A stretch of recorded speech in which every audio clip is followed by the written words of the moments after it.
যে কোনো লড়াইয়ে, যে কোনো রাজনৈতিক প্রকল্পে, যে কোনো তাজদিদের প্রক্রিয়ায় সঠিক পলিসি থাকা, সঠিক স্ট্র্যাটেজি থাকা এবং শত্রুকে সঠিকভাবে চিহ্নিত করা অত্যন্ত গুরুত্বপূর্ণ। এটা ছাড়া কখনো আপনি সফল হতে পারবেন না। এটা জজবা দিয়ে করলে হবে না, এটা আবেগ দিয়ে করলে হবে না, এটা উইশফুল থিঙ্কিং দিয়ে করলে হবে না, অথবা হিকমার নামে সুবিধাবাদের মাধ্যমে এটা করলে হবে না। কালকে যদি বনি ইসরায়েল মসজিদ আল আকসা ধ্বংস করে দেয়, কালকে যদি তারা ওখানে থার্ড টেম্পল বানানো শুরু করে, তাদের তৃতীয় মন্দির বানানো শুরু করে, কে কি করবে বলেন? গাজায় একটা হসপিটাল আছে খান ইউনুসে একটা অ্যাম্বুলেন্স আসছে, অ্যাম্বুলেন্স থেকে একটা বাচ্চা নামছে, 10-11 বছর বয়স, ওর কাছে একটা ব্যাকপ্যাক, ওখান থেকে রক্ত পড়তেছে। আল জাজিরা সাংবাদিক জিজ্ঞেস করছে যে এখানে তোমার এখান থেকে রক্ত পড়তেছে কেন, তোমার ব্যাগে কি? বলছে আমার ভাই।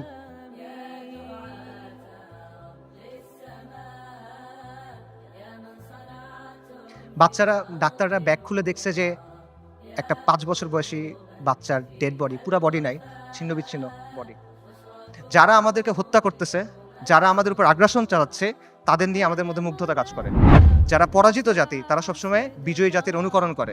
ওয়ামা লাকুম লা তুকাতিলুনা ফি সাবিলিল্লাহ, তোমার কি হয়েছে, তোমাদের কি হলো, তোমরা কেন আল্লাহর রাস্তায় কিতাল করতেছো না? আল্লাহ সুবহানাহু ওয়া তাআলা বলেন ওয়াকাতিলুহুম হাত্তা লা তাকুনা ফিতনা, ওর সাথে কিতাল করো যতক্ষণ পর্যন্ত ফিতনা দূরীভূত না হয়। এটা স্পষ্ট। আল-কুদস উমর রাদিয়াল্লাহু আনহুর সময় কিভাবে ফাতা হয়েছে, আল-কুদস সালাহউদ্দিন আইয়ুবীর সময় কিভাবে ফাতা হয়েছে, এগুলো মানে জটিলতার কিছু নাই, এটা স্পষ্ট উত্তর। কিন্তু এই উত্তরটা আমরা নিতে পারতেছি না। ইসরায়েলকে সবচেয়ে বেশি সামরিক সমর্থন কে দেয়? আমেরিকা। আসমান থেকে ফেরেশতা নেমে এসে আপনার জন্য জিহাদের দরজা খুলে দিবে না? আল্লাহ, আপনি আমাদের কাছ থেকে নেন, যতক্ষণ পর্যন্ত আপনি খুশি না হন আপনি আমাদের কাছ থেকে নেন, আমরা প্রস্তুত আছি। এই কথাটা যখন আমরা বলতে পারবো এবং এই কথার উপর যখন আমরা আমল করতে পারবো, যখন আমরা বলবো ইয়া আল্লাহ আপনি নেন, ততক্ষণ পর্যন্ত নেন যতক্ষণ আপনি সন্তুষ্ট না হন, তারপর আপনি আমাদেরকে আল আকসা দেন, তখন আল-কুদস আপনি মুক্ত করতে পারবেন, আগ পর্যন্ত পাবেন না। বিসমিল্লাহির রহমানির রহিম। ইন্নাল হামদুলিল্লাহ ওয়াসসালাতু ওয়াসসালামু আলা রাসূলিল্লাহ ওয়া আলা আলিহি ওয়া সাহবিহি ওয়া সাল্লামা তাসলিমান কাসীরা। আম্মা বাদ। রাব্বি ইশরাহ লি সাদরি ওয়া ইয়াসসির লি আমরি ওয়াহলুল উকদাতাম মিন লিসানি ইয়াফকাহু কওলি। ওয়া ক্বালা সুবহানাহু ওয়া তাআলা আউযু বিল্লাহি মিনাশ শাইতানির রাজীম। وما لكم لا تقاتلون في سبيل الله والمستضعفين من الرجال والنساء والولدان الذين يقولون ربنا أخرجنا من هذه القرية الظالم أهلها واجعل لنا من لدنك وليا واجعل لنا من لدنك نصيرا الذين آمنوا يقاتلون في سبيل الله والذين كفروا يقاتلون في سبيل الطاغوت فقاتلوا أولياء الشيطان إن كيد الشيطان كان ضعيفا صدق الله العظيم. আমরুল মুমিনিন সাইয়েদনা উমর ইবনুল খাত্তাব রাদিয়াল্লাহু আনহুম আজমাইনের খিলাফতের সময়কার কথা। পারস্যের বিখ্যাত সেনাপতি গভর্নর হুরমুজান মুসলিমদের হাতে বন্দী। তাকে উমর ইবনুল খাত্তাবের সামনে আনা হইল। ওমর রাদিয়াল্লাহু তখন ব্যস্ত, বিভিন্ন জায়গায় তিনি মুসলিম সেনাবাহিনীকে পাঠাচ্ছেন। তিনি হুরমুজানকে প্রশ্ন করলেন যে আমরা মুশরিকদের ভূমিতে অভিযান পাঠাচ্ছি, এ ব্যাপারে তোমার কি মতামত? জবাবে হুরমুজান বলল, এই ভূমি এবং এই ভূমিগুলার অধিবাসীদের অবস্থা হলো একটা পাখির মতো। পাখির 2টা ডানা, 2টা পা, একটা মাথা। একটা ডানা ভেঙে ফেলবেন আর একটা ডানা থাকবে। 2টা ডানা ভেঙে ফেলবেন, পায়ের উপর ভর দিয়ে থাকবে। কিন্তু যদি মাথা কেটে ফেলেন তাহলে আর কোনো কিছু কোনো কাজে আসবে না।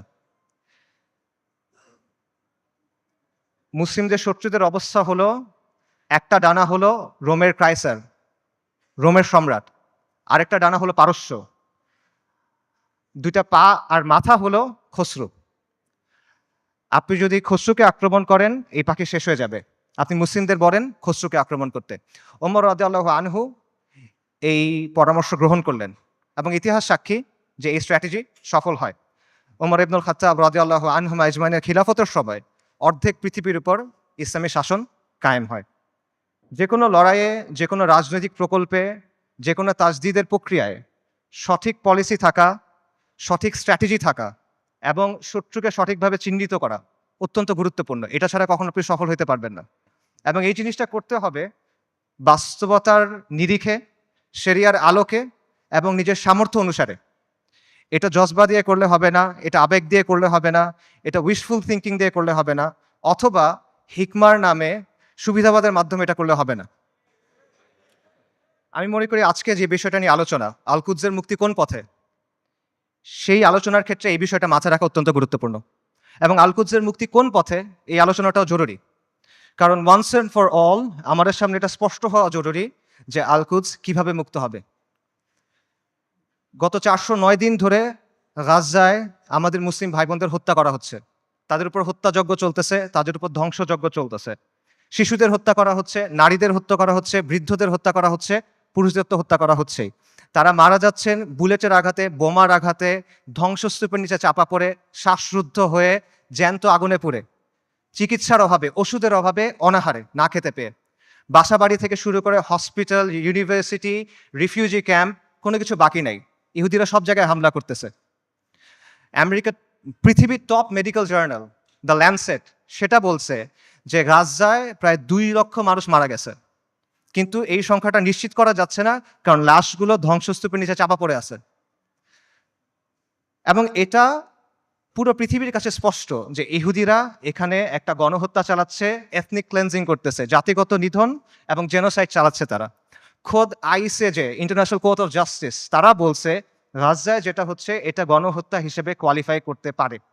অ্যান্ড ইয়েট কেউ কিছু করে নাই। এটা সবার চোখের সামনে হচ্ছে, এটা কোনো পাথরের নিচে হচ্ছে না, কোনো গর্তের ভিতরে হচ্ছে না, কোনো অন্ধকার কোনায় হচ্ছে না। এটাকে বলা হচ্ছে the world's most televised genocide. এটা লাইভ স্ট্রিমিং হচ্ছে, আপনি চোখের সামনে দেখছেন কি হচ্ছে, আপনি লাইভ আপডেট পাচ্ছে, বাকি কেউ কিছু করে নাই। আন্তর্জাতিক আইন, মানবাধিকার, আন্তর্জাতিক সম্প্রদায়, জাতিসংঘ কেউ কিছু করে নাই, তারা এখানে নিষ্ক্রিয় দর্শক। আর পশ্চিমা বিশ্ব, আমেরিকা, ইউরোপ, তারা সক্রিয়ভাবে এই গণহত্যায় মদত দিচ্ছে। তারা ইসরায়েলকে অস্ত্র দিচ্ছে, তারা ইসরায়েলকে ফিনান্সিয়ালি হেল্প করতেছে, এবং তারা ইসরায়েলকে কূটনৈতিকভাবে হেল্প করতেছে। আর মুসলিম বিশ্বের মুসলিম বিশ্বের শাসকদের কি অবস্থা? তাদের অবস্থা হলো তারা একদিকে কিছু বিবৃতি দিচ্ছে, আর পেছনে তলে তলে তারা ইসরায়েলের সাথে নর্মালাইজেশন করতেছে। এটা হলো বাস্তবতা। এবং এই সব কিছুর পরে যে কথা, সেটা হলো মসজিদ আল আকসা আজকে বনু ইসরায়েলের দখলে। এটা হলো বাস্তবতা। কালকে যদি বনু ইসরায়েল মসজিদ আল আকসা ধ্বংস করে দেয়, কালকে যদি তারা ওখানে থার্ড টেম্পল বানানো শুরু করে, তাদের তৃতীয় মন্দির বানানো শুরু করে, কে কি করবে বলেন? যাদের কথা এতক্ষণ বললাম, এরা কে কি করবে? কেউ কিচ্ছু করবে না। এটা বাস্তবতা। খালাস, এর চেয়ে খারাপ আর কোনো পরিস্থিতি হইতে পারে না। কাজেই এই অবস্থায় এই প্রশ্নের উত্তরটা আমাদের কাছে স্পষ্ট হওয়া দরকার যে আল কুদসের মুক্তি কোন পথে। এবং এই প্রশ্নের উত্তর কঠিন না, এই প্রশ্নটাও সহজ, প্রশ্নের উত্তরও সহজ। আল্লাহ আজ্জা ওয়া জাল কোরআনে এই প্রশ্নের উত্তর দিয়ে দিয়েছেন। আমাদের ইতিহাস থেকে এই প্রশ্নের উত্তর স্পষ্ট, এবং এই সময়েও, এই যুগেও, সাম্প্রতিক সময়েও এই প্রশ্নের উত্তর অনেকে আমাদের কাছে স্পষ্ট করে দিয়েছেন। কিন্তু স্পষ্ট উত্তর, সহজ উত্তর আমরা সহজে মানতে পারি না। উত্তর অনেক সহজ, উত্তরটা নেওয়া কঠিন। সো এই জন্য এই প্রশ্নের উত্তরটা স্পষ্ট করা দরকার। আমি আসলে এই জন্যই আজকে আসছি। আমার এখানে আসার কথা ছিল না, আই হ্যাড ডিফারেন্ট প্ল্যান্স। এই সেমিনারটা আমার অ্যাটেন্ড করার কথা ছিল না। যে কয়টা কারণে অ্যাটেন্ড করা, তার অন্যতম বা প্রধান কারণ হলো যে আমার কাছে মনে হয়েছে আমি অনেক জায়গায় গেছি, অনেক কথা বলছি, বাট এই কথাগুলো বলা হয় নাই, এবং এই কথাগুলো বলা প্রয়োজন। সো এগুলো বলার জন্য আমি আসলে এখানে আসছি। এবং আজকে দেখবেন যে অনুষ্ঠানের যে অন্য টপিকগুলো আছে, সেটার সাথে আমার টপিকটা একটু ডিফারেন্ট। মূল টপিকগুলো হলো যে ইসলামের প্রস্তাবনা, সমাজের ক্ষেত্রে, রাষ্ট্রের ক্ষেত্রে। এই টপিকটা একটু ডিফারেন্ট, কারণ আমি রফিক ভাইকে বলছিলাম যে আমি সেমিনারে আসবো, বাট আমাকে এই টপিকে কথা বলতে দিতে হবে। আমি আসছি দুইটা কারণে।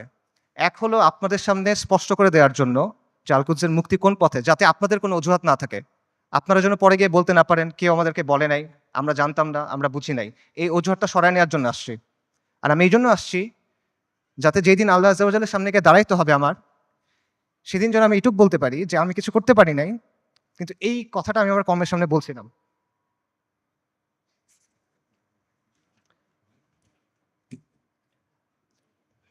আল কুদসের মুক্তি কোন পথে, এই আলোচনাটা ঢুকার আগে কয়েকটা বিষয় একটু ক্লিয়ার করা দরকার। একটা বিষয় হলো যে শত্রুর নির্মমতা বা শত্রুর নিষ্ঠুরতা, এটা আসলে এখানে মূল সমস্যা না।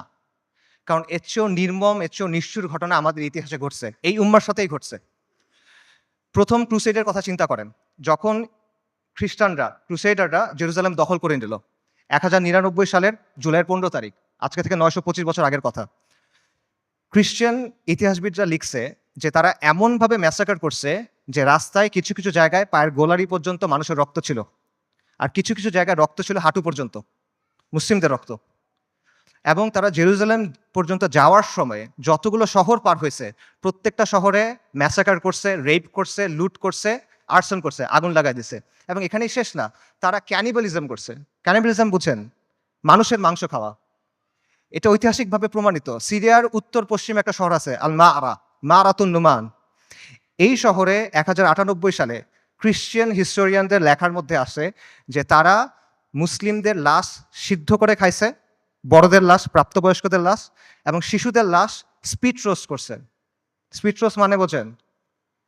একটা বড় লোহার শিক থাকে, সেই শিকের মধ্যে একটা জন্তুকে এফর ওফর করা হয়, মনে করেন একটা কবুতর বা একটা মুরগি।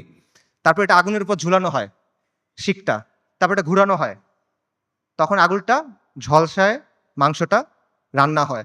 আপনারা অনেক সময় দেখবেন যে গ্রিল চিকেন এভাবে রান্না করে। এইভাবে মুসলিমদের শিশুদের রান্না করে খাইছে। আমি বানায় বলতেছি না। ক্যানিবলস অ্যান্ড ক্রুসেডার্স একাডেমিক পেপার আছে, খুঁজে দেখেন, সেখানে প্রাইমারি সোর্স দেওয়া আছে, 12টা খ্রিশ্চিয়ান সোর্স থেকে এটা প্রমাণিত। এই ঘটনা আমাদের সাথে ঘটছে। তাতারদের কথা চিন্তা করেন, বলা হয় যে মঙ্গলরা যখন বাগদাদ আক্রমণ করছিল 40 দিন পর্যন্ত মুসলিমদের হত্যা করছে।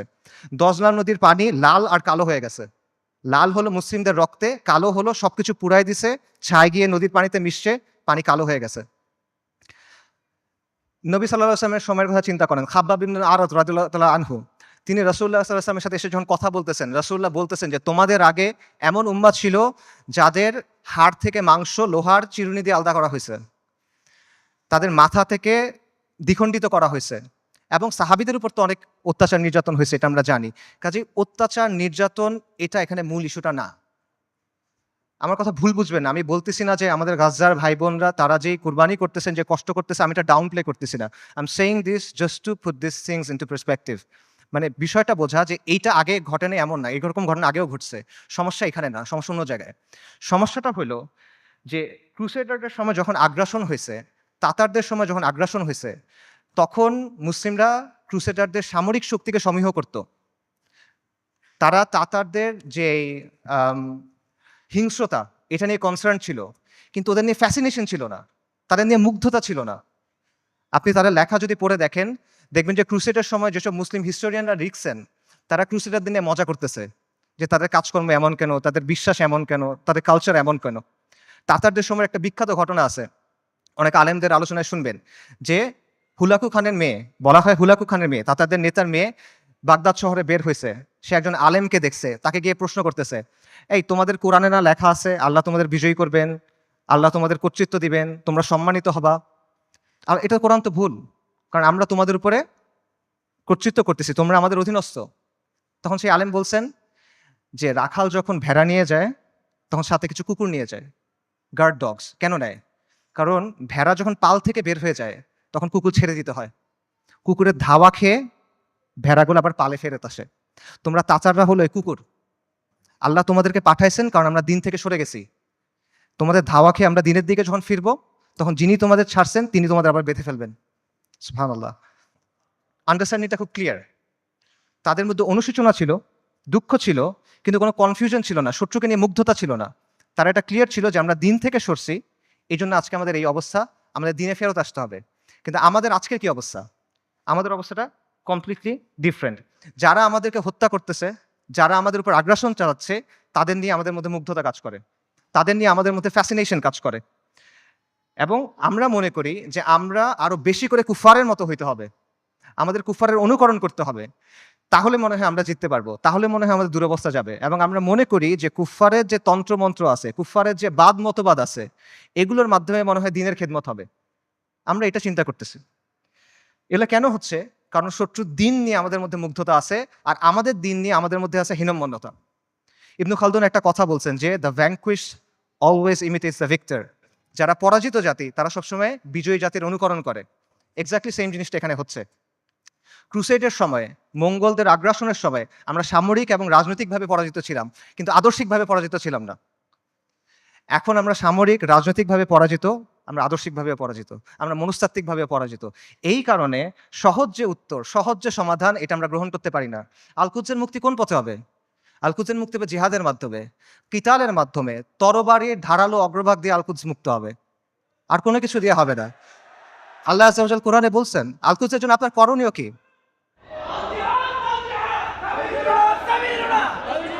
আল্লাহ আযজা ওয়া জাল বলছেন কোরআনে, আল কুদসের জন্য আপনার কমপ্লেইন কি? সূরা নিসার আয়াতটা আমি পড়ছি। ওয়া মা লাকুম লা তুকাতিলুনা ফি সাবিলিল্লাহ। তোমার কি হইছে? তোমাদের কি হলো? তোমরা কেন আল্লাহর রাস্তায় কিতাল করতেছ না? এই জিনিসটা স্পষ্ট। আল্লাহ সুবহানাহু ওয়া তাআলা বলছেন, ওয়া আইদ্দু লাহুম মাসতাতাতুম মিন কুওয়া।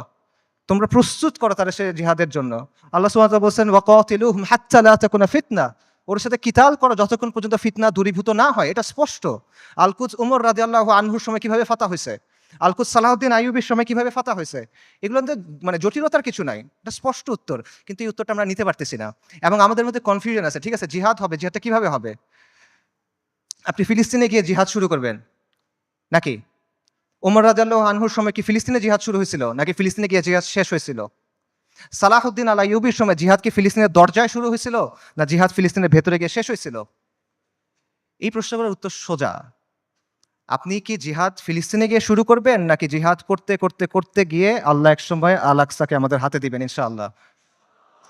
এই প্রশ্নগুলোর উত্তর সোজা, কিন্তু আবারও ওই সহজ উত্তরটা আমরা নিতে পারি না। কারণ এই যে আমাদের পরাজিত মানসিকতা, এটা আমাদের আচ্ছন্ন করে রাখছে। এটার বাইরে আমরা বের হইতে পারতেছি না। আমাদের চিন্তার মধ্যে কিছু জট লেগে আছে। যখনই আমরা ক্লিয়ারলি একটা জায়গায় যেতে চাচ্ছি, ওই জটগুলোর জন্য আমরা কনক্লুশনে পৌঁছাতে পারতেছি না। সুফিদের একটা কথা আছে যে আপনি যখন কোনো গ্লাসে বিশুদ্ধ পানি দিবেন, তার আগে ওই গ্লাস থেকে ময়লা ফেলে দিতে হবে। সো আপনি যদি ঠিক অ্যান্সারটা দিবেন, তার আগে ভুল অ্যান্সারটা সরায় নিতে হবে। এজন্য আমি মূল অ্যান্সারে যাচ্ছি, তার আগে অল্প কিছু বিষয় কভার করি। আমাদের মাথায় কিছু জট লেগে আছে, সেই জটগুলো ক্লিয়ার করার চেষ্টা করি। প্রথম যে জটটা খুলতে হবে সেটা হলো, আল কুদসের ইস্যুর নিয়মতান্ত্রিক কোনো সমাধান নাই। এটার কোনো অনুমোদিত সমাধান নাই। এটার কোনো বৈধ সমাধান নাই। বর্তমান বিশ্ব ব্যবস্থার অধীনে যতগুলো নিয়মতান্ত্রিক পথ আছে, যতগুলো বৈধ পথ আছে, যতগুলো অনুমোদিত পথ আছে, এগুলোর কোনোটা দিয়ে ফিলিস্তিন মুক্ত হবে না। আর যেই পথে ফিলিস্তিন মুক্ত হবে, আল কুদস মুক্ত হবে, এটা কোনোদিনও এই বিশ্ব ব্যবস্থায় বৈধ পথ হবে না। এটা কখনো তারা মেনে নিবে না। এটা সবসময় তাদের চোখে অপরাধ থাকবে। এটা সবসময় তাদের চোখে অবৈধ থাকবে এবং এটা সবসময় তাদের চোখে সন্ত্রাস হিসেবে গণ্য হবে। এটা হলো রিয়ালিটি। এটা চিন্তা করেন যে, যে জাতিসংঘ আর যেই আন্তর্জাতিক আইনের মাধ্যমে ইসরায়েলের প্রতিষ্ঠা হইল, সেই জাতিসংঘ আর সেই আন্তর্জাতিক আইন দিয়ে আপনি কিভাবে আল কুদস মুক্ত করবেন? ইসরায়েল রাষ্ট্র প্রতিষ্ঠিত হয়েছে কিভাবে? জায়নিস্ট আন্দোলনের মাধ্যমে, ব্রিটিশদের সাহায্যে, আমেরিকার সাহায্যে, আন্তর্জাতিক আইন আর জাতিসংঘের ফ্রেমওয়ার্কের মধ্যে। এই বিশ্ব ব্যবস্থা, এটা ইসরায়েলকে জন্ম দিছে এবং এই বিশ্ব ব্যবস্থা ইসরায়েলকে টিকায় রাখছে। তাহলে এই বিশ্ব ব্যবস্থার অধীনে যতগুলো সম্ভাব্য সমাধান আছে, কোনোটা দিয়ে আপনি ইসরায়েলকে সরাইতে পারবেন না। সম্ভাব্য সমাধান কি বলেন? One state solution, two state solution. একটা রাষ্ট্র হবে, ইহুদি রাষ্ট্র, সেখানে সবাই থাকবে, অথবা একটা ইহুদি রাষ্ট্র, একটা ফিলিস্তিনি রাষ্ট্র। এই তো সলিউশন। দুই ক্ষেত্রে তো ইসরায়েল থাকতেছে, খালি সীমানার হেরফের হচ্ছে। কাজে এইভাবে আপনি যদি পুরা আল কুদসকে মুক্ত করতে চান, আপনি বিশ্ব ব্যবস্থার অধীনে নিয়মতান্ত্রিক কোনো বৈধ পথ নাই। এটা স্পষ্টভাবে বুঝতে হবে। তথাকথিত আন্তর্জাতিক আইন, মানবাধিকার এসব মেনে আপনি আল কুদসকে মুক্ত করতে পারবেন না। এগুলো হলো আপনার জন্য বাধ্যতামূলক, ওদের জন্য অপশনাল। ইসরায়েল কতগুলো মানবাধিকার ভঙ্গ করছে, ইসরায়েল কতগুলো আন্তর্জাতিক আইন ভঙ্গ করছে, আমেরিকা ইরাক আর সিরিয়াতে কি করছে, ফ্রান্স এখন আফ্রিকাতে কি করতেছে, ইভেন জাতিসংঘের যে শান্তিরক্ষা বাহিনী, এর আগে সুদান, হাইতি, লাইবেরিয়া, কঙ্গো এসব জায়গায় গিয়ে সাধারণ মানুষকে রেপ করতেছে। এগুলো মানবাধিকার লঙ্ঘন না? আন্তর্জাতিক আইনের ভঙ্গ হয় না এখানে? কার কি হয়েছে? কিচ্ছু হয় নাই। এটা ওরা বানাবে, আপনি মানবেন। এটা ওরা মানার জন্য না। আপনি এগুলো বিশ্বাস করে বসে আছেন, লাভ নাই। এগুলো হলো, এগুলো দিয়ে ওরা আপনার হাত দুই পেছনে বেঁধে রাখবে, তারপর ইসরায়েল এসে আপনাকে জবাহ করবে। এরা আমাদেরকে নারী অধিকারের কথা বলবে, শিশু অধিকারের কথা বলবে, মানবাধিকারের কথা বলবে, পর্দার সমালোচনা করবে, নিকাবের সমালোচনা করবে, শরিয়ার সমালোচনা করবে। তারপর আমাদের বইয়ের মধ্যে এলজিবিটি ঢুকাবে। কিন্তু যখন লিটারেলি হাজার হাজার নারী, শিশু, বৃদ্ধ মারা যাচ্ছে, জেনোসাইড হচ্ছে, এথনিক ক্লেন্সিং হচ্ছে, তখন এরা এসে কি বলবে? Israel has the right to defend itself, we must condemn Hamas. এই তো অবস্থা। এটা হলো আন্তর্জাতিক আইন এবং মানবাধিকারের অবস্থা। আমেরিকাতে একজন বিখ্যাত দায়ী ছিলেন, মালিকা শাহবাজ, ম্যালকম এক্স, এই নামে চিনবেন অনেকে। ওনার একটা কথা আছে, খুব বিখ্যাত কথা, এবং আমি মনে করি এই কথাটা আমাদের সবার বোঝা উচিত। উনি বলছেন, we want freedom by any means necessary, we want justice by any means necessary, we will strike at injustice by any means necessary. অর্থাৎ মুক্তির জন্য, মর্যাদার জন্য, সম্মানের জন্য, অন্যায় বন্ধ করার জন্য যা যা করা প্রয়োজন তা সবই করতে হবে। সহজ। ম্যালকম এক্স আফ্রিকান আমেরিকান ছিলেন, পশ্চিমা বিশ্বের বাস্তবতা উনি খুব কাছ থেকে দেখছেন, এবং ওনার মধ্যে হীনমন্যতা ছিল না, জাতে ওঠার টেন্ডেন্সি ছিল না। ওনার এই চিন্তা ছিল না যে আমার কৈফিয়ত দিতে হবে, তাই উনি সহজ কথাটা সহজে বলে দিয়েছেন। তো এই কথাটা আপনারা বুঝতে হবে, যদি আপনি মুক্তি চান, যদি আপনি মাথা উঁচু করে বাঁচতে চান, তাহলে you have to get it by any means necessary. এটা মাথার মধ্যে গেঁথে নেন, এটা মনের মধ্যে খোদাই করে নেন যে আন্তর্জাতিক আইন, জাতিসংঘ, মানবাধিকার এগুলা মেনে কিয়ামত পর্যন্ত আপনি আল আকসাকে মুক্ত করতে পারবেন না। এটা অনেকে বুঝবেন, ঠিক আছে, জাতিসংঘ দিয়ে আল আকসা মুক্ত হবে না, তাহলে মুক্ত হবে কিভাবে? অনেকগুলো মুসলিম দেশ আছে, এই মুসলিম দেশগুলোকে আমাদের সামাজিক অর্থনৈতিকভাবে শক্তিশালী করতে হবে, সামরিকভাবে শক্তিশালী করতে হবে, তাহলে মনে হয় কোনো এক সময় আল-কুদস মুক্ত হয়ে যাবে। না, এভাবেও হবে না। এরকম রাষ্ট্র যেগুলো আছে গত 1 বছরে তারা কি করছে বলেন? এরকম কিছু রাষ্ট্রের নাম বলেন। ইউএই, কাতার, সৌদি আরেবিয়া, তুরস্ক, এরা এই রাস্তাতেই আছে, তাই না? আচ্ছা, তারা কি করছে বলেন? সর্বপ্রথম যে রাষ্ট্র ইসরায়েলের সাথে নরমালাইজেশন করছে, প্রথম যে রাষ্ট্রগুলো করছে তার মধ্যে একটা হলো ইউএই। ইসরায়েলকে সবচেয়ে বেশি অস্ত্র সাপ্লাই দেয় আমেরিকা। সেই অস্ত্র ইসরায়েলে পৌঁছায় কিভাবে? যে রুটগুলো ব্যবহার হয়ে পৌঁছায় তার একটা হলো কাতারে। গাজায় যে অস্ত্র দিয়ে আপনার ভাই বোনকে হত্যা করা হচ্ছে, সেই অস্ত্র এসে প্রথমে পৌঁছাচ্ছে কাতারে। সৌদি আরব কি করতেছে? একদিকে পেছনে নরমালাইজেশনের চেষ্টা করতেছে, আরেকদিকে মরুভূমির মধ্যে কনসার্ট হচ্ছে। ইসরায়েলের চ্যানেল 13 একটা প্রতিবেদন আছে, সেখানে বলা হয়েছে যে যখন লোহিত সাগরে ব্লকেট দিল হুথিরা, ইয়েমেনের হুথিরা যখন লোহিত সাগরে ব্লকেট দিল, তখন ইসরায়েলে কার্গো গেছে কিভাবে? দুবাই, জর্ডান এবং সৌদি আরবের মধ্য দিয়ে। আর যারা এগুলোর বিরুদ্ধে কথা বলার মতো মানুষ, সেই হকপন্থী ওলেমায়ে কেরাম, শত শত ওলেমায়ে কেরাম গত 7-8 বছর ধরে তাদের জেলে। আর তুরস্কের কথা আপনি বলবেন, মানে তুরস্কের অনেক রেটরিক আছে, অনেক কথা তুরস্কের বিরুদ্ধে বললে অনেকে মন খারাপ করেন। আমাকে বলেন যে তুরস্কের বাস্তবতা কি? তুরস্ক কি করছে আমাকে বলেন। তুরস্কের বাস্তবতা হলো তুরস্ক নেটো সদস্য। তুরস্কের বাস্তবতা হলো তুরস্কের মিলিটারি আইডিএফ এর সাথে জয়েন্ট মিলিটারি এক্সারসাইজ করে। সো আপনি যদি মনে করেন যে এইটার মাধ্যমে হবে, এটা আসলে অবাস্তব চিন্তা ভাবনা। এই রাষ্ট্রগুলো, এই শাসনগুলো আন্তর্জাতিক বিশ্ব ব্যবস্থার অংশ, এগুলোর সাথে আপোষ করে তারা টিকে থাকে। এবং আধুনিক মুসলিম রাষ্ট্রগুলো, তথাকথিত মুসলিম রাষ্ট্রগুলোর যে শাসন ব্যবস্থা, এটা হলো ঔপনিবেশিক শাসন ব্যবস্থার ধারাবাহিকতা।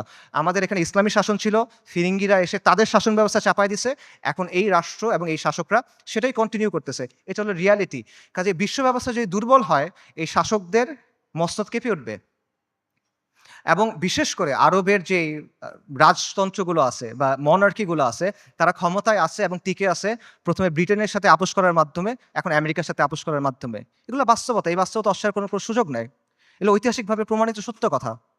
কাজেই এরা কখনোই এমন কোনো কাজ করবে না যেটা এই বিশ্ব ব্যবস্থার বিরুদ্ধে চায়। তারা যদি আন্তরিকভাবে চায়ও, তাহলে তারা এটা করতে পারবে না। তারা অ্যাট বেস্ট এটা ম্যানেজ করতে পারবে, এবং এটি তারা চেষ্টা করে ম্যানেজ করা, যে 2 লক্ষ মানুষ মারা গেছে, আমরা একটা বিবৃতি দিব, এইটুকুই তারা করবে।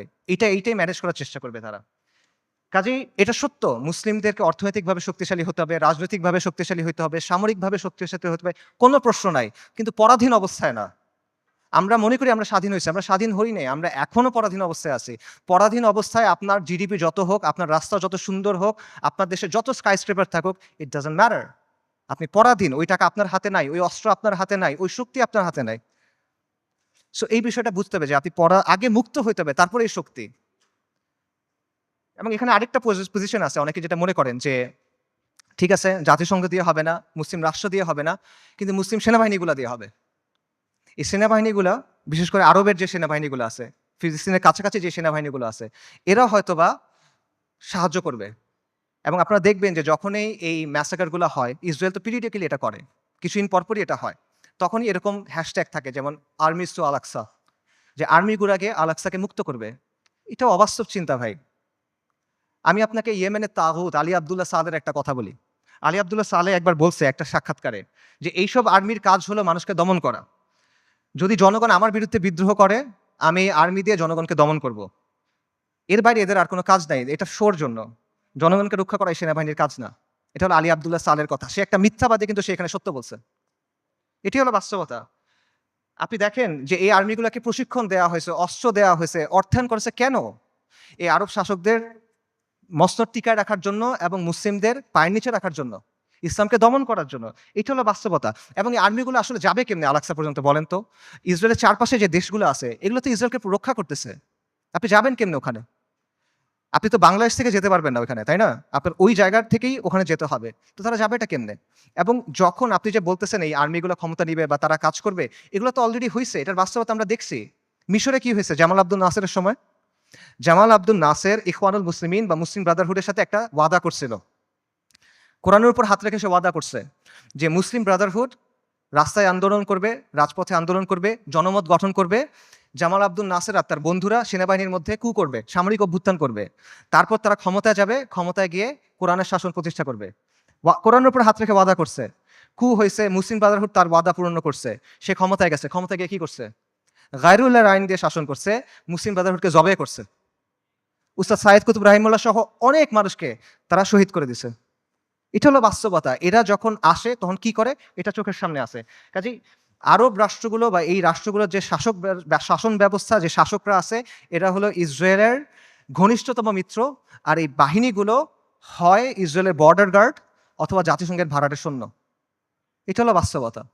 সো এদেরকে দিয়ে আপনি ফিলিস্তিন মুক্ত করবেন, এটা ডিলিউশন ভাই। এবার আসেন ইরানের কথায়। আমরা অনেকে মনে করি যে ইরান ফিলিস্তিনকে মুক্ত করবে। আল-কুদসের মুক্তি ইরানের মূল উদ্দেশ্য না। ইরানের মূল উদ্দেশ্য হলো মধ্যপ্রাচ্যে শিয়াদের যে ক্ষমতা, এটা বৃদ্ধি করা, শিয়া অ্যাক্সিস বলে যেটাকে। এবং এটা সে করবে অ্যাট ইয়োর কস্ট। একটা কথা আছে গেম থিওরিতে, জিরো সাম গেম, যে তার শক্তি যত বাড়বে আপনার শক্তি তত কমবে। এটা বাস্তবতা। ইরানের সাথে ইসরায়েলের স্বার্থের দ্বন্দ্ব আছে, ইরানের সাথে আমেরিকার স্বার্থের দ্বন্দ্ব আছে, কিন্তু তার মানে কিন্তু ইরানের সাথে আপনারও দ্বন্দ্ব আছে। যে ইরান আজকে ফিলিস্তিনের মুক্তি করার জন্য বুলি আওড়াচ্ছে, তারাই আজকে সিরিয়াতে আহলুস সুন্নাহ ওয়াল জামাকে হত্যা করতেছে, তারাই আজকে আহওয়াজে আহলুস সুন্নাহ ওয়াল জামাকে হত্যা করতেছে, তারা ইরাকে আহলুস সুন্নাহ ওয়াল জামাকে হত্যা করছে, এখন নির্যাতন করতেছে। এটা হলো বাস্তবতা। ইরানের স্বার্থ আর আহলুস সুন্নাহ ওয়াল জামার স্বার্থ কখনোই এক না। ইরান সক্রিয়ভাবে এই মুহূর্তে আহলুস সুন্নাহ ওয়াল জামার সাথে যুদ্ধে লিপ্ত। এই মুহূর্তে, আগে কখনো ছিল, পরে কখনো এগুলো বলছে না, অ্যাট দিস মোমেন্ট তারা আমাদের সাথে যুদ্ধে লিপ্ত, অ্যাট দিস মোমেন্ট তারা আমাদের হত্যা করতেছে। আমেরিকা যখন আফগানিস্তানে আক্রমণ করছে, আমেরিকা যখন ইরাকে আক্রমণ করছে, ইরান তাদেরকে সহায়তা করছে। এটা তাদের মুখের কথা, এটা আমি বানায় বলতেছি না, আপনারা গিয়ে চেক করেন। মোহাম্মদ খাতামি ইরানের প্রেসিডেন্ট ছিল 97 থেকে 2005 পর্যন্ত সম্ভবত। তার একটা বক্তব্য আছে যে তালিবানের বিরুদ্ধে আমরা আমেরিকাকে সাহায্য করছি, স্পষ্ট বক্তব্য আছে তাদের। এগুলো লুকোছাপার কিছু না। এবং সবচেয়ে বড় যে বিষয়টা, ইরানের ব্যাপারে সতর্ক হওয়ার সবচেয়ে বড় কারণ হলো যে তাদের সাথে আমাদের আকীদার দ্বন্দ্ব আছে, তাওহীদের ব্যাপারে দ্বন্দ্ব আছে। তারা আল্লাহর উলুহিয়াত, আল্লাহর রুবুবিয়াত, আল্লাহর সিফাতের ব্যাপারে শিরক করে। তারা আমাদের মা আয়েশা রাদিয়াল্লাহু তাআলা আনহার ব্যাপারে জঘন্য কথা বলে, যেটা কোনোদিন কিয়ামত পর্যন্ত মানা সম্ভব না আমাদের পক্ষে। তারা সাহাবায়ে কেরাম রাদিয়াল্লাহু তাআলা আনহুম আজমাইনকে তাকফির করে, এটা কোনোদিন পর্যন্ত মানা সম্ভব না। এগুলো কোনো ফুরুই বিষয় না ভাই। এই জিনিস মেনে আপনি কোনো কিছু করতে পারবেন না। আল্লাহ আল কুদসকে এই শিরকের সাথে এই করে আপনি মুক্ত করতে পারবেন না। ইরানকে আপনার দেখতে হবে ক্রুসেডের সময়ে উবাইদি সাম্রাজ্যের মতো করে।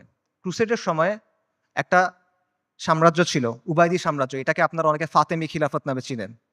এরা আকীদাতে ছিল ইসমাইলি শিয়া, মানে ইমামি শিয়াদের চেয়েও খারাপ, বাতেনি এরা, ইসমাইলি শিয়া।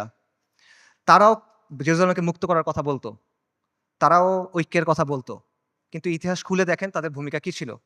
আহলুস সুন্নাহর সাথে তাদের ভূমিকাটা কি ছিল, এটা ইতিহাস খুলে দেখেন। এবং এটা শুধু তখন না, এখনো এবং এর আগেও ছিল এরকমই।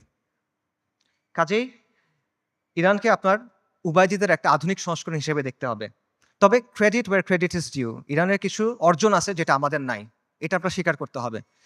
শিয়া স্বার্থের জন্য গত 4 দশকে ইরান যেটা করতে পারছে, কোনো সুন্নি শক্তি সেটা এখনো করতে পারে নাই, এটা বাস্তবতা। শিয়াদের আছে একটা রাষ্ট্র আছে, তাদের একটা জিওপলিটিক্যাল প্রজেক্ট আছে। মধ্যপ্রাচ্যে আহলুস সুন্নাহর এরকম কোনো কিছু এখনো নাই। বৈশ্বিকভাবে ফিলিস্তিন ইস্যু ব্যবহার করে ইরান প্রতিরোধের একটা রেটরিক তৈরি করছে, এক ধরনের সফট পাওয়ার তৈরি করছে। এটা আমরা তৈরি করতে পারি নাই, এগুলো বাস্তবতা। এই ক্রেডিট তাকে আপনি দেন, এই অর্জন স্বীকার করেন, কোনো সমস্যা নাই। কিন্তু এই রেটরিকে মজে গিয়ে আপনি মনে করেন না যে তারা হলো উম্মার অগ্রসেনারী, আপনি মনে করেন না যে সে এসে আপনার সহযোগী হবে। এটা যদি আমরা মনে করি তাহলে এটা ভুল হবে, এবং এই ভুলের মাসুল আমাদের দিতে হবে। আরেকটা বিষয় মাথায় রাখেন, সেটা হলো আল কুদস পবিত্র, এটা ইসলাম ছাড়া আর কোনো কিছু দিয়ে মুক্ত হবে না। বাংলাদেশে একটা দল আছে জাসদ, জাতীয় সমাজতান্ত্রিক দল। 80-র দশকে এই দলের অনেক মানুষ ফিলিস্তিনে গেছিল লড়াই করতে। আপনারা জানেন কিনা আমি জানি না। মেজর জলিলের নাম শুনছেন, উনি জাসদের সাথে ছিল। ওনার মাধ্যমে অনেকে তখন সেখানে গিয়ে লড়াই করছিল। এই যে ইয়াসির আরাফাতদের যে দল ছিল পিএলও, এটার সাথে তারা ওখানে গিয়ে লড়াই করছিল, এগুলো ডকুমেন্টেড। তো এই জাসদ বা এই পিএলওর হাতে আল্লাহ কখনো আল কুদসের মুক্তি দিবেন না। মূলহিত কমিউনিস্ট সেকুলারিস্ট ন্যাশনালিস্টদের হাতে আল্লাহ আল কুদসকে দিবেন না। আল কুদস মানে কি? আল কুদস মানে পবিত্র, পবিত্র জিনিস মানুষ আল্লাহ অপবিত্রদের হাতে দিবেন না, অসম্ভব। যেই বিজয় আল্লাহ প্রথমে দিচ্ছেন আল ফারুকের কাছে রাদিয়াল্লাহু আন, যেই বিজয় আল্লাহ দিচ্ছেন সালাহউদ্দিনের কাছে, এটা আল্লাহ কোনো কমিউনিস্টকে দিবেন না, এটা আল্লাহ কোনো জাতীয়তাবাদীকে দিবেন না। এটা যদি মুক্ত হয়, এটা ইসলামের নামে মুক্ত হবে। যতদিন পর্যন্ত ইসলামের নাম না আসবে, এটা যদি আপনি বাহ্যিকভাবে মনে হয় মুক্ত হয়েছে, তাও এটা আসলে মুক্ত হবে না। এবং এখানে এটাও বুঝেন যে ফিলিস্তিনের মানুষরা নিজে নিজে আল-কুদসকে মুক্ত করতে পারবে না। ঠিক আছে? আমরা সবাই ফিলিস্তিনের জিহাদ সমর্থন করি। সবাই সমর্থন করে এটা। কমিউনিস্টরাও সমর্থন করে। কিন্তু ফিলিস্তিনের মানুষ নিজেরা, গাজার মানুষ খালি গাজাতে লড়াই করতেছে। আল-কুদস মুক্ত হবে না। পশ্চিম তীরের মানুষ শুধু পশ্চিম তীরে লড়াই করতেছে। ফিলিস্তিন মুক্ত হবে না। এটা সম্ভব না। উমর রাদিয়াল্লাহু আনহুর সময় আবারও চিন্তা করেন, ইতিহাসের কথা চিন্তা করেন। ফিলিস্তিন কি ভেতর থেকে মুক্ত হয়েছিল না বাইরে থেকে গিয়ে মুক্ত করা হয়েছিল? সালাহউদ্দিন আর আইয়ুবের সময় চিন্তা করেন, ফিলিস্তিন ভেতর থেকে মুক্ত হয়েছিল না বাইরে থেকে গিয়ে মুক্ত করা হয়েছিল? বাইরে থেকে মুক্ত করতে হবে। এক্স্যাক্টলি এখন আপনার তাই করতে হবে। বাইরে থেকে যোদ্ধা বাহিনী গিয়ে ফিলিস্তিনকে মুক্ত করে আনতে হবে। কিন্তু এখানে সমস্যা। সমস্যাটা হলো যে বাইরে থেকে যে যারা যাবে তারা যাবেটা কিভাবে? ইসরায়েল একটা ৪-৫ লেয়ারের সিকিউরিটি কমপ্লেক্সের ভেতরে বসে আছে। সহজ করে বলি, ইসরায়েল যেতে হলে আপনার ৪টা বা ৫টা পাহাড় টপকাইতে হবে। এভাবে চিন্তা করেন, মনে করেন আফ্রিকার কোনো অঞ্চলে আপনি টাইম মেশিনে করে সালাউদ্দিন আল আইয়ুবী এবং নুরুদ্দিন জিঙ্গি রাহিমাহুমুল্লাহ তাদেরকে নিয়ে আসলেন, তাদের বাহিনীকে নিয়ে আসলেন, তাদেরকে অত্যাধুনিক অস্ত্র দিলেন এবং তাদের একটা মিশন দিলেন, তোমাদের কাজ হলো আবার জেরুজালেম মুক্ত করো, আগে একবার করছিলে আবার করো। তারা যদি এই কাজটা করতে চায় তাদেরকে কে বাধা দিবে চিন্তা করেন। প্রথমে ওইখানকার তথাকথিত মুসলিম শাসক বাধা দিবে, তাদের বাহিনী বাধা দিবে, সেই শাসকদের কিছু অনুগত নামধারী আলেম থাকবে, তারা বাধা দিবে, তারা বলবে এরা খারিজি, তারা বলবে এরা তাকফিরি, তারা বলবে এরা উগ্র, তারা বলবে এরা বাঘি। এগুলো বলে অনেকে মাইন্ড করেন, এগুলো বাস্তবতা। আপনারা ভিডিও দেখেন, মিশরের এক বিখ্যাত মুফতি, নাম বললে সবাই চিনবেন, এই বিখ্যাত মুফতি বলছে যে অক্টোবর ৭ তারিখ যে আক্রমণ করা হয়েছে এটা খারিজিদের মতো আক্রমণ হয়েছে, এবং এটা যাদের সামনে বলছে সেই তরুণরা তাকে ভয়ঙ্কর অ্যাগ্রেসিভ একটা স্লোগান দিছে, তখন গালি দিছে বেসিক্যালি, আমি বলতে চাচ্ছি না, আপনাকে ইউটিউবে খুঁজে দেখেন। এগুলো বাস্তবতা। প্রথমে ওই শাসকরা এবং তার বাহিনীরা তাদেরকে বাধা দিবে, তারপর তাদের অনুগত নামধারী আলেমরা, হকপন্থী আলেম অবশ্যই না, নামধারী আলেমরা বাধা দিবে। তারপর কি হবে? তারপর আন্তর্জাতিক বিশ্ব আসবে, এসে স্যাংশন দেওয়ার চেষ্টা করবে, নিন্দা প্রস্তাব জানাবে। তারপর যদি কোনোভাবে তারা আগাইতে পারে, তাদের গিয়ে মোকাবেলা করতে হবে কাদের সাথে? ইসরায়েলকে ঘিরে রাখা আরব দেশগুলা এবং সেগুলোর শাসক এবং সেগুলোর সেনাবাহিনীর সাথে। এগুলো যদি আপনি ক্রস করেন, তখন আপনার লড়াই করতে হবে আমেরিকার সাথে। তারপর আপনি ইসরায়েলের সাথে ফাইট করতে পারবেন, তার আগে না। এটা হলো বাস্তবতা। আজকে যদি কোনো সুন্নি রাজনৈতিক শক্তি তৈরি হয়, মনে করেন উত্তর পূর্ব আফ্রিকাতে কোনো সুন্নি দল ইসলামী ইমারত কায়েম করলো, তারা এখন আল-কুদস পর্যন্ত যাইতে চায়, তাদেরকে এই ৪-৫টা পাহাড় টপকায় ওখানে যেতে হবে। কাজেই আল-কুদসের মুক্তির যে ইস্যু, এটা কোনো নির্দিষ্ট অঞ্চলের ইস্যু না, এটা কোনো লোকাল ইস্যু না, এটা একটা গ্লোবাল ইস্যু। এটার সম্পর্ক পুরো বিশ্ব ব্যবস্থার সাথে। এবং আপনি চিন্তা করে দেখেন যে ইসরায়েল রাষ্ট্র অস্তিত্ব আসলো কিভাবে? ১৯৪৭ সালে যখন দ্বিতীয় বিশ্বযুদ্ধ শেষ হইল, যখন মিত্রবাহিনী যুদ্ধে জিতলো, যখন আমেরিকার নেতৃত্বে নতুন বিশ্ব ব্যবস্থা তৈরি হইল, তখন ইসরায়েল রাষ্ট্রের জন্ম হয়েছে। কাজেই যেই আল-কুদস দখল হওয়ার সাথে ইসরায়েল রাষ্ট্র প্রতিষ্ঠিত হওয়ার সাথে সম্পর্ক এই বিশ্ব ব্যবস্থার। কাজে আপনি যদি আল-কুদসকে মুক্ত করতে চান, আপনি যদি ইসরায়েলের মোকাবেলা করতে চান, এই বিশ্ব ব্যবস্থাকে আপনার পরাজিত করতে হবে। এর সহজ কোনো উপায় নেই আসলে। আর যখন আপনি বিশ্ব ব্যবস্থাকে চেঞ্জ করতে যাবেন, ওটা কিরকম হবে? এটাকে একটা নিট অ্যান্ড ক্লিন প্রক্রিয়া হবে? সহজ প্রক্রিয়া হবে? না, একটা রক্তাক্ত প্রক্রিয়া হবে, ব্রুটাল প্রক্রিয়া হবে। পরিবর্তন যত বেশি হয়, সেটা তত বেশি প্রক্রিয়াটা, পদ্ধতিটা তত বেশি রুক্ষ হয়, তত বেশি কঠিন হয়। এটা হলো বাস্তবতা। পৃথিবীর ইতিহাসে কোনো পলিটিক্যাল সিস্টেমের পরিবর্তন শান্তিপূর্ণভাবে হয় নাই। পলিটিক্যাল সিস্টেম, আপনি একটা ওয়ার্ল্ড সিস্টেমের কথা বলতেছেন, ওয়ার্ল্ড অর্ডারের কথা বলতেছেন, এটা শান্তিপূর্ণভাবে হবে না। কিন্তু আমরা এভাবেই চিন্তা করি। আমি চিন্তা করি আমার চাকরি ঠিক থাকবে, আমার ক্যারিয়ার ঠিক থাকবে, আমার স্ট্যান্ডার্ড অফ লিভিং ঠিক থাকবে, সব কিছু ঠিক থাকবে, জিডিপি ঠিক থাকবে, আমার দেশের ইনকাম পার ক্যাপিটা ঠিক থাকবে, মাঝখান দিয়ে আল-কুদস মুক্ত হয়ে যাবে। এভাবে হবে না। আপনার আমাদের সবাইকে কুরবানি করতে হবে। এটা সস্তা কিছু না ভাই। এটা আপনি সেকুলার ইতিহাস দেখেন, ওয়াহির আলোকে দেখেন, আকলের দিক দিয়ে দেখেন, বাস্তবতার আলোকে দেখেন, আপনি এভাবে মুক্ত করতে পারবেন না। এই পুরা বিশ্ব ব্যবস্থার পরিবর্তনের সাথে এটা জড়িত। আমি সামারি করি। আমি অনেকগুলা না, না, না, না বললাম। সেই না গুলা সামারি করি। বর্তমান বিশ্ব ব্যবস্থার অনুমোদিত কোনো পথে আল-কুদস মুক্ত হবে না। জাতিসংঘ, আন্তর্জাতিক আইন, মানবাধিকার এগুলা দিয়ে আল-কুদস মুক্ত হবে না। মুসলিম বিশ্বের শাসক এবং তাদের অধীনস্থ যে সেনাবাহিনী, এদেরকে দিয়ে আল-কুদস মুক্ত হবে না। ইরানের যে অক্ষ, এটার মাধ্যমে আল-কুদস মুক্ত হবে না। আল-কুদসের অধিবাসীরা একা একা নিজেরা চেষ্টা করে ভেতর থেকে আল-কুদসকে মুক্ত করতে পারবে না। তাকে অবশ্যই বাইরে থেকে হেল্প করতে হবে। কিন্তু বাইরে থেকে কেউ যদি হেল্প করতে যায়, তারা ৪ থেকে ৫টা পাহাড় ডিঙায় যেতে হবে। কাজেই ফিলিস্তিনের মুক্তির বিষয়টা এই বিশ্ব ব্যবস্থার পরিবর্তন করা বা বিশ্ব ব্যবস্থাকে দুর্বল করার সাথে সম্পর্কিত। আল-কুদসকে মুক্ত করতে হলে অবশ্যই এই বিশ্ব ব্যবস্থাকে দুর্বল হইতে হবে। নইলে এটা সম্ভব না। ইল্লা মাশাআল্লাহ। এবং অবধারিতভাবে এই ক্ষেত্রে আপনার অরাজকতা, অস্থিতিশীলতা এবং রক্তক্ষয়ী একটা প্রক্রিয়ার মধ্যে যেতে হবে। এগুলো হলো বাস্তবতা। তাহলে আল কুদসের মুক্তি কিভাবে, সমাধান কিভাবে? আমি বলছি আল কুদসের মুক্তি কিতালের মাধ্যমে, জিহাদের মাধ্যমে। এটা আপনারাও জানতেন অনেকে। আজকে এখানে আসার আগে আপনারা অনেকেই এটা মনে করতেন যে হ্যাঁ, জিহাদের মাধ্যমে আল কুদস মুক্ত হবে। শুধু আপনারা না, যেই ছেলেটা মদ খায়, যে মেয়েটা বয়ফ্রেন্ড নিয়ে ঘুরে, সেও দেখেন মনে করে যে আল কুদস যুদ্ধের মাধ্যমে মুক্তি হবে। আমেরিকার যে কমিউনিস্টরা আছে, যে এলজিবিটি অ্যাক্টিভিস্টরা আছে, এদের মধ্যে অনেকে মনে করে আল কুদস যুদ্ধ ছাড়া মুক্ত হবে না। আপনারা দেখবেন যে ওদের অনেকে স্লোগান দেয়, from the river to the sea Palestine will be free. তারা এটা বলে। তারা মনে করে ৭ই অক্টোবরের অ্যাটাককে তারা প্রশংসা করে। তারা মনে করে এটা হলো ডিকলোনাইজেশন হচ্ছে। ডিকলোনাইজেশনের সবচেয়ে ভালো রূপ এটা। তো তার বুঝ আর আপনার বুঝে তফাৎ কি? তফাৎটা হইলো যে আপনি মনে করছেন যুদ্ধ দিয়ে মুক্ত হবে। আপনার কাছে উত্তরটা আছে, আপনার কাছে গন্তব্যটা আছে। কিন্তু গন্তব্য পর্যন্ত কিভাবে যাবেন এটা আপনি জানেন না। আপনি একটা অঙ্কের উত্তরটা আপনি মুখস্থ জানেন বা কেউ আপনাকে বলে দিছে, আপনি এটা লিখছেন, কিন্তু আপনি অঙ্কটা মিলায় আনতে পারতেছেন না। এটা হলো সমস্যাটা। সো এই কথাগুলো এতক্ষণ আমি যেটা বললাম, যে আমি যে বললাম এভাবে হবে না, এভাবে হবে না, এভাবে হবে না, এটার বলার কারণটা হলো ওই চিন্তার জটগুলো খুলে দেওয়া। যাতে করে আপনার চিন্তাটা স্পষ্ট হয়। আল কুদসকে মুক্ত করতে হলে অবশ্যই জিহাদ করতে হবে এবং এটা একটা উম্মা কেন্দ্রিক প্রচেষ্টা হইতে হবে। এটা কোনো নির্দিষ্ট এক জায়গায় করে আপনি করতে পারবেন না। জিহাদটা শুরু ফিলিস্তিনে হবে না, এটা শেষটা ফিলিস্তিনে গিয়ে হবে। ইতিহাসে এভাবেই বারবার হয়েছে। ওমর ইবনুল খাত্তাবের সময় কি হয়েছিল চিন্তা করেন। সালাহউদ্দিন আল আইয়ুবের সময় কি হয়েছিল চিন্তা করেন। শুরুটা কখনোই ফিলিস্তিনে হয় নাই, শেষটা ফিলিস্তিনে গিয়ে হয়েছে।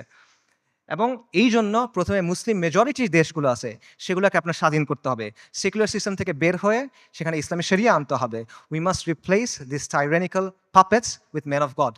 মুত্তাকিদের দিয়ে ওই জায়গায় ইসলামী শরিয়া আনতে হবে, তা না হলে আপনি মুক্ত করতে পারবেন না। এটা হলো বাস্তবতা। এবং এই পরিবর্তনটা এটা একটা বৈপ্লবিক পরিবর্তন। এটা ব্যালট বক্স দিয়ে আসবে না, এটা কোনোদিনও ব্যালট বক্সে দিয়ে আসবে না। অনেক চেষ্টা করা হয়েছে, আসবে না। সেটা আফগানিস্তানে যেভাবে আসবে, সব জায়গায় এভাবে আসবে, এটা জরুরি না। স্থান, কাল, পাত্র, প্রেক্ষাপট ভেদে পরিবর্তন আসতে পারে, কিন্তু পরিবর্তনটা বৈপ্লবিক হইতে হবে। এটা আপোষের কোনো পরিবর্তন হইলে হবে না। এবং মূল বিষয়টা সিম্পল। কিছু ভূখণ্ডের উপর আহলুস সুন্নাহ ওয়াল জামাত তামকিন লাগবে, শাসন কর্তৃত্ব লাগবে। তারপর সেই ভূখণ্ডগুলোকে ঘাঁটি হিসেবে ব্যবহার করে আপনাকে সামরিক শক্তি তৈরি করতে হবে। তারপর ধাপে ধাপে জিহাদের মাধ্যমে আল কুদসকে মুক্ত করতে পারবেন। এটা হলো অ্যান্সার।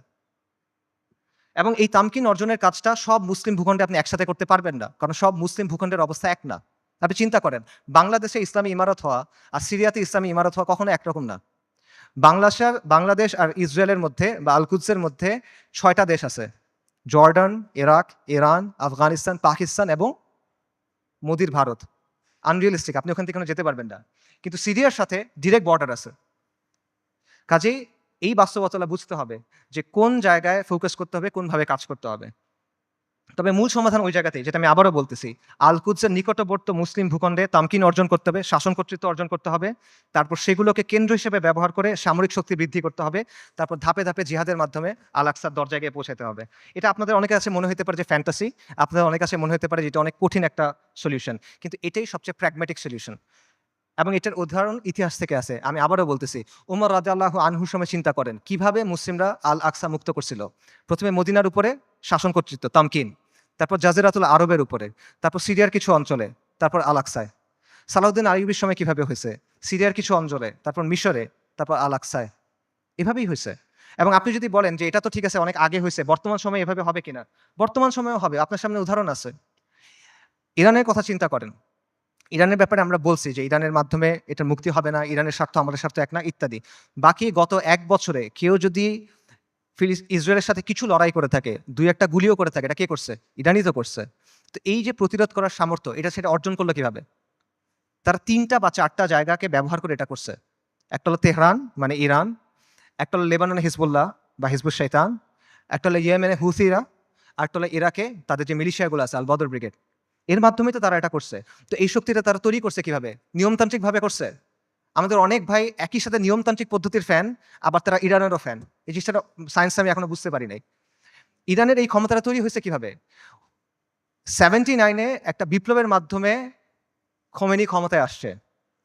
তারপর 80-র দশকে তারা লেবাননে গিয়ে আইআরজিসি, যেটা ইসলামিক রেভলিউশনারি গার্ড কর্পস, ঠিক আছে, ইরানের যেটা, তারা গিয়ে লেবাননের যে শিয়া ফ্যাকশনগুলো ছিল সেগুলোকে একত্রিত করছে, তাদেরকে প্রশিক্ষণ দিছে, তাদেরকে ট্রেনিং দিছে। এইটা পরবর্তী থেকে হিজবুল্লাহতে পরিণত হয়েছে। এবং হিজবুল্লাহ কি কোনো নিয়মতান্ত্রিক দল? এটা একটা ডেজিগনেটেড টেররিস্ট অর্গানাইজেশন। খুঁজে দেখেন ইয়েমেনে হুথিরা কিভাবে তৈরি হয়েছে। হুথিদেরকে গিয়ে অর্থ দিছে, প্রশিক্ষণ দিছে, অস্ত্র দিছে কারা? ইরান। হুথিরা কি ডেজিগনেটেড টেররিস্ট দল? সো এই বাস্তবতা আপনার চোখের সামনে আছে, এবং এটা কোনোটা কিন্তু নিয়মতান্ত্রিক মাধ্যমে হয় নাই। এরা শক্তির মাধ্যমে ক্ষমতায় আসছে, শক্তির মাধ্যমে জায়গা করে দিছে, এবং নিজেদের পলিটিক্যাল এজেন্ডা দিয়ে তারা করছে। আমি বলতেছি না রাফিদারের মাধ্যমে ফিলিস্তিন মুক্ত হবে, আমি আবারও ক্লিয়ার করতেছি। আমি জাস্ট আপনাদের এক্সাম্পল দিচ্ছি যে কীভাবে বর্তমান সময়েও এই প্রসেস কাজ করে, কীভাবে তামকিন অর্জনের পরে ধাপে ধাপে আপনি শক্তি অর্জন করতে পারবেন এবং এর প্রতিরোধ করার ক্যাপাসিটি অর্জন করতে পারবেন। এবং এটার আরও অনেক উদাহরণ আছে। বিশ্ব ব্যবস্থাকে চ্যালেঞ্জ করে কিউবা টিকে নাই, বিশ্ব ব্যবস্থাকে চ্যালেঞ্জ করে নর্থ কোরিয়া টিকে নাই, ল্যাটিন আমেরিকার বিভিন্ন রেজিম বিভিন্ন সময় টিকে ছিল না। উদাহরণ শিয়ারদের কাছ থেকে নেওয়ার দরকার নাই, আপনি পারস্য বিজেতা উমর ইবনুল খাত্তাবের কাছ থেকে উদাহরণ নেন, আপনি আহলুস সুন্নাহ ওয়াল জামার গর্ব নুরুদ্দিন সিংহি, সালাউদ্দিন আইয়ুবির কাছ থেকে উদাহরণ নেন, সমস্যা নাই তো। তারা সবাই কি করছে দেখেন, যেই কথাটা আমি বলছি তারা সবাই এটাই করছে। তারা প্রথমে একটা জায়গায় তামকিন অর্জন করছেন, শাসন কর্তৃত্ব অর্জন করছেন, তারপর সামরিক শক্তি বৃদ্ধি করছেন, তারপর ধাপে ধাপে আল কুদস পর্যন্ত গেছেন জিহাদ করতে করতে। এটার বাইরে আর কোনো প্র্যাগম্যাটিক সলিউশন নাই। এটাই সবচেয়ে বাস্তবসম্মত পদ্ধতি, এটাই সবচেয়ে টাইম টেস্টেড পদ্ধতি, এটা হিস্টোরিক্যালি প্রুভেন পদ্ধতি, এটা শরিয়া সম্মত পদ্ধতি, এটা আকল সম্মত পদ্ধতি।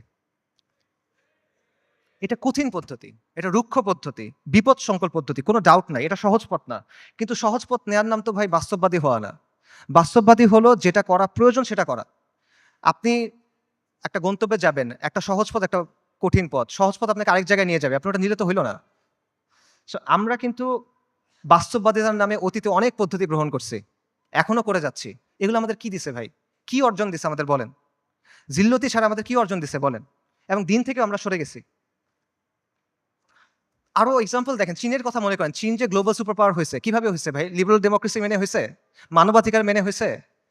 একটা ভায়োলেন্ট রেভলিউশনের মাধ্যমে চাইনিজ কমিউনিস্ট পার্টি শাসন কর্তৃত্ব অর্জন করছে, তামকিন অর্জন করছে। তারপর একটা ওয়ান পার্টি স্টেট বানাইছে, ব্রুটালি শক্ত হাতে শাসন করছে, আজকে সে আমেরিকার কন্টেন্ডার হয়েছে। এটা বাস্তবতা ভাই।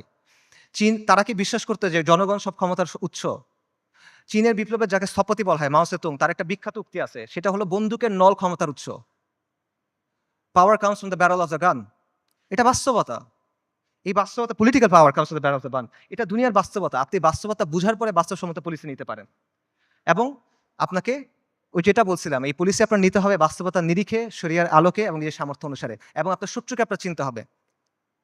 আমরা শুরুতে হরমুজানের কথা বলছিলাম। মুসলিমদের শত্রুদের তুলনা হলো পাখির মতো। পাখির দুটা ডানা, দুটা পা, একটা মাথা। আজকে 1400 বছর পর্যন্ত ডানা একটা ভেঙে ফেলবেন, আর একটা ডানা থেকে যাবে। দুটা ডানা ভেঙে ফেলবেন, পা থেকে যাবে। মাথা কেটে ফেলবেন, পাখি শেষ। রাইট? তা আজকে 1400 বছর পরে বাস্তবতা কি? মুসলিমদের শত্রুদের অবস্থা একটা পাখির মতো।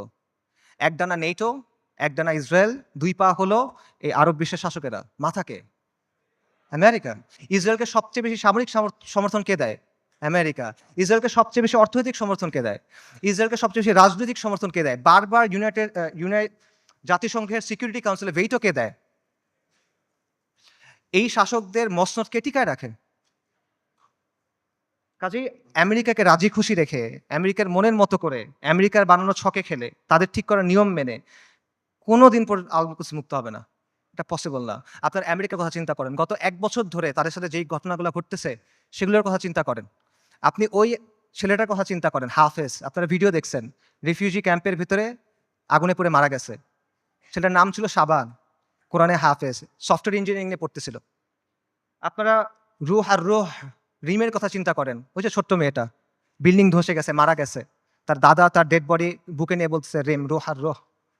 তার কথা চিন্তা করেন, তাদের কষ্টের কথা চিন্তা করেন। আপনি ওই বাবার কথা চিন্তা করেন যে সে বিস্কিট কিনতে গেছিল বাচ্চার জন্য, ফিরে এসে দেখে তার স্ত্রী সন্তান মারা গেছে। সে কান্না করতেছে আর বিস্কিটটা বাচ্চার হাতে দিয়ে বলছে, বাবা তুমি এটা নিয়ে যাও। আপনি মার কথা চিন্তা করেন যে বাচ্চার জন্য আটা আনতে গেছে, কারণ বাচ্চা ক্ষুধায় কাঁদতেছে, বুঝে না তো। আটা আনতে গেছে, এসে দেখে সবাই মারা গেছে। আপনি হিন্দ রাজাবের কথা চিন্তা করেন, 6 বছর বয়সী মেয়ে। ওরা গাজা থেকে পালায় যাওয়ার চেষ্টা করতেছিল 7 জন পুরা ফ্যামিলিতে। ইসরায়েলি ট্যাঙ্ক ওদের ঘিরে ফেলছে, গুলি করছে, সবাই মারা গেছে, ও বেঁচে আছে। তখন রেড ক্রিসেন্টে ফোন করছে, অডিও কলটা ইউটিউবে আছে, আপনারা শুনতে পারবেন। ও বলছে যে আমাকে তোমরা বাঁচাও, আমার খুব ভয় লাগতেছে। ওর সব পাশে সবাই মারা গেছে, বাবা মা সবাই মারা গেছে, 6 বছর বয়সী একটা মেয়ে।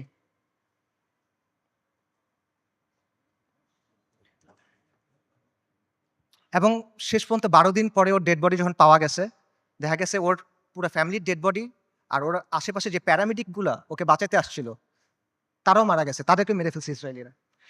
ওই ৩ বোনের কথা চিন্তা করেন। ৩ বোন ৩ টা ছবি। ১ম ছবিটা হলো যুদ্ধের আগে। ৩ বোন সেলফি তুলছে, হাসি খুশি। পরের ছবিটা হলো যুদ্ধের সময়। ২ বোন, পেছনে ধ্বংসস্তূপ। ১ বোন মারা গেছে। পরের ছবি ১ বোন, তার হাতে একটা বড় পলিথিন। গার্বেজ ডিসপোজাল ব্যাগ আছে না? কালো রঙের বড় পলিথিন। ওরকম বড় পলিথিন। পলিথিনে কি? তার বোনের ডেড বডি। পুরা বডি নাই, ছিন্ন-বিচ্ছিন্ন হয়ে গেছে ওই ডেড বডি। গাজায় একটা হসপিটাল আছে খান ইউনুস। খান ইউনুসে একটা অ্যাম্বুলেন্স আসছে। অ্যাম্বুলেন্স থেকে একটা বাচ্চা নামছে। ১০-১১ বছর বয়স। ওর কাছে একটা ব্যাকপ্যাক। ওখান থেকে রক্ত পড়তেছে। আল জাজিরা সাংবাদিক জিজ্ঞেস করছে যে, তোমার এখান থেকে রক্ত পড়তেছে কেন? তোমার ব্যাগে কি? বলছে, আমার ভাই।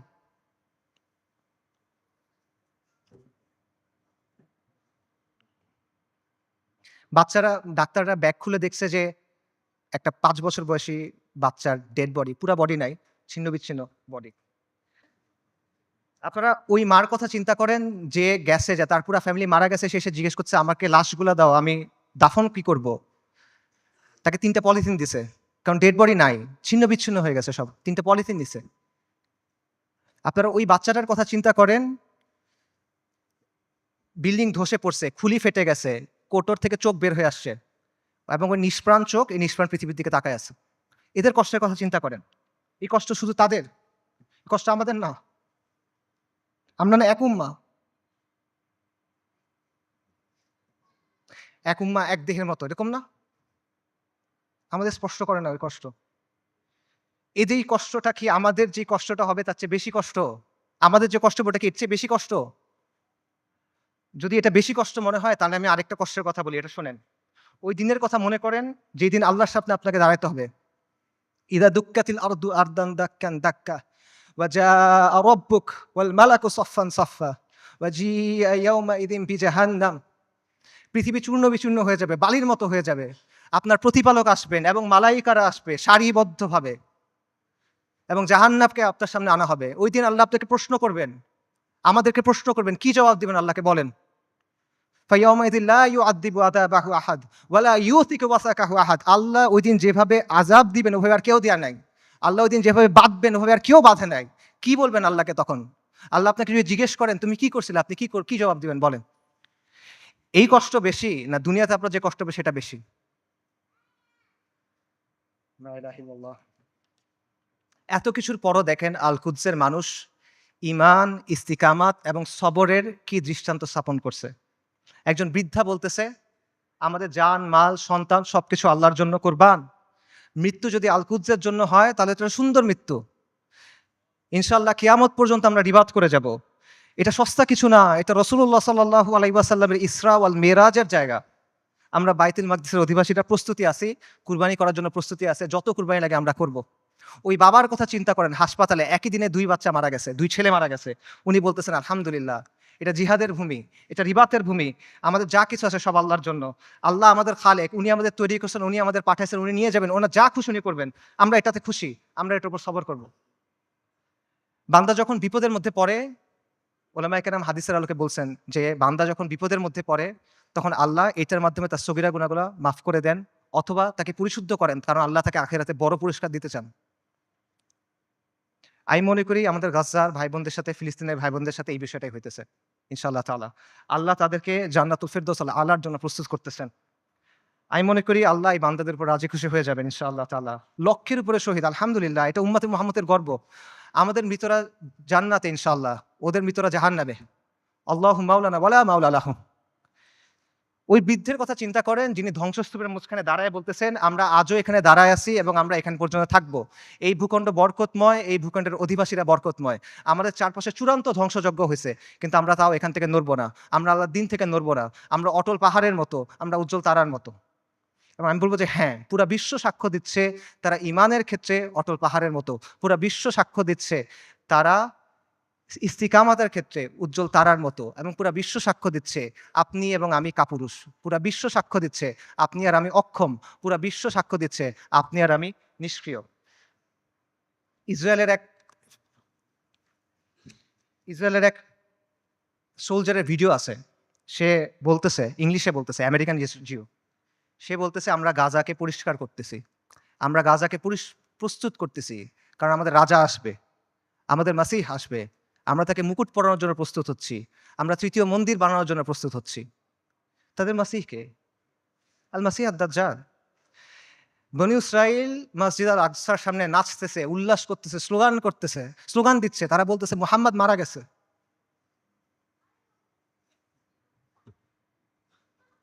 আল্লাহুম্মা সাল্লি ওয়া সাল্লিম আলা নবিয়িনা মুহাম্মদ। এটা কি অবস্থা ভাই? এই জিনিসটা মানা সহজ নাকি আল-কুদসের জন্য ফাইট করা সহজ? এই পথটা আমাদের কাছে অনেক বেশি কঠিন মনে হইতেছে। কোন পথটা আমাদের কাছে বেশি কঠিন মনে হয় এটা ঠিক করে দিবে যে আমাদের ঈমানের অবস্থাটা আসলে কি। নবী সাল্লাল্লাহু আলাইহি ওয়াসাল্লাম তার হাদিসে বলছেন, আমি হাদিসের তর্জমা বলতেছি। ইবনে উমর রাদিয়াল্লাহু তাআলা আনহু থেকে বর্ণিত। রাসূলুল্লাহ সাল্লাল্লাহু আলাইহি ওয়াসাল্লাম বলছেন, যখন তোমরা ইনার পদ্ধতিতে ব্যবসা করবে, গরুর লেজ আঁকড়ে ধরবে, কৃষিকাজে সন্তুষ্ট থাকবে এবং জিহাদ ছেড়ে দিবে, তখন আল্লাহ তোমাদের উপর লাঞ্ছনা এবং অপমান চাপায় দিবেন। সাদাকা রাসূলুল্লাহ। এর চেয়ে বড় লাঞ্ছনা আর এর চেয়ে বড় অপমান কি আছে? আর নবী সাল্লাল্লাহু আলাইহি ওয়াসাল্লাম বলছেন, এই অবস্থা ততক্ষণ থাকবে যতক্ষণ না পর্যন্ত তোমরা তোমাদের দ্বীনে ফেরত আসো। সুনান আবু দাউদের হাদিস। আল-কুদস জিহাদের মাধ্যমে মুক্ত হবে, কিন্তু এই জিহাদের দরজা কেউ এসে আপনার জন্য খুলে দিবে না। আসমান থেকে ফেরেশতা নেমে এসে আপনার জন্য জিহাদের দরজা খুলে দিবে না। জিহাদের দরজা খুলতে হবে তাওহীদ আর হাদিদের শক্তি দিয়ে। খুলতে হবে না, ভাঙতে হবে এটা। এই রাস্তা আপনি মনে করতেছেন আল-কুদস পর্যন্ত আপনার জন্য একটা লাল গালিচা বিধানো রাস্তা তৈরি করে দিবে। যে ভাই আমি আল-কুদসে গিয়ে জিহাদ করব না। আপনার রক্ত, আপনার হাড়, আপনার মাংস, লাশের শাড়ি, খুলির পাহাড় পার হয়ে আপনার আল-আকসা যাইতে হবে। এটা ছাড়া আর কোনো অপশন নাই। আল-কুদসের দাম অনেক বেশি, এটা সস্তা না। বাইতুল মাকদিসের মানুষরা বলে দিছে, আল্লাহ আপনি আমাদের কাছ থেকে নেন, যতক্ষণ পর্যন্ত আপনি খুশি না হন আপনি আমাদের কাছ থেকে নেন, আমরা প্রস্তুত আছি। এই কথাটা যখন আমরা বলতে পারবো এবং এই কথার উপর যখন আমরা আমল করতে পারবো, যখন আমরা বলবো ইয়া আল্লাহ আপনি নেন, ততক্ষণ পর্যন্ত নেন যতক্ষণ আপনি সন্তুষ্ট না হন, তারপর আপনি আমাদেরকে আল-আকসা দেন, তখন আল-কুদস আপনি মুক্ত করতে পারবেন, আগ পর্যন্ত পাবেন না। আল-কুদস এমন এক দুলহান যার মাহার আমাদের রক্ত। আল-কুদস এমন এক দুলহান যার মাহার আমাদের রক্ত, মাহার পরিশোধ করা ছাড়া কোনো বিকল্প নাই, কোনো বিকল্প নাই। আল্লাহ আযজা ওয়া জাল্লা আল-কুদসকে মুক্ত করার প্রক্রিয়ায় শামিল হওয়ার তৌফিক দান করেন। আল্লাহ আমাদের তৌফিক দান করেন আল-কুদসকে মুক্ত করার। আল্লাহ আমাদের দুনিয়ার ভালোবাসার মৃত্যুকে অপছন্দ করার অসুখ থেকে মুক্ত করে দেন। আল্লাহ আমাদের মসজিদ আল আকসাতে সালাত আদায় করার তৌফিক দান করেন। আল্লাহ আমাদের চোখগুলোকে প্রশান্তি দেন। আল্লাহ আমাদেরকে খাইবারের মতো একটা দিন দেখান। আল্লাহ আমাদের বনু কুরাইযার মতো একটা দিন দেখান। আল্লাহ আমাদেরকে বনু কুরাইযার মতো একটা দিন দেখান। আল্লাহ আমাদের ক্ষমা করে দেন। আল্লাহ আমাদের মাফ করে দেন। আল্লাহ আমাদের নিফাক দূর করে দেন। আল্লাহ আমাদের নিষ্ক্রিয়তা দূর করে দেন। আল্লাহুম্মা মানসুরুল মুজাহিদিন ফি ফিলিস্তিন। আল্লাহুম্মা মানসুরুল মুজাহিদিন ফি গাজ্জা। আল্লাহুম্মা মানসুরুল মুজাহিদিন ফি বিলাদিশ শাম। আল্লাহুম্মা মানসুরুল মুজাহিদিন ফিল ইয়ামান। আল্লাহুম্মা মানসুরুল মুজাহিদিন ফিস সোমাল। আল্লাহুম্মা মানসুরুল মুজাহিদিন ফি কুল্লি মাকান। আল্লাহুম্মা রযুকনি শাহাদাতান ফি সাবিলিক। আল্লাহুম্মা রযুকনি শাহাদাতান ফি সাবিলিক। আল্লাহুম্মা ইন্নী আসআলুকা কাতলান ফি সাবিলিক। আল্লাহুম্মা ইন্নী আসআলুকা কাতলান ফি সাবিলিক। আল্লাহুম্মা ফাশহাদ। এই বক্তব্যে যদি ভালো কিছু থাকে এটা আল্লাহর পক্ষ থেকে, যা কিছু খারাপ, যা কিছু ভুল এটা আমার আর শয়তানের পক্ষ থেকে। ওয়া মা আলাইনা ইল্লাল বালাগ। আসসালামু আলাইকুম ওয়া রাহমাতুল্লাহ।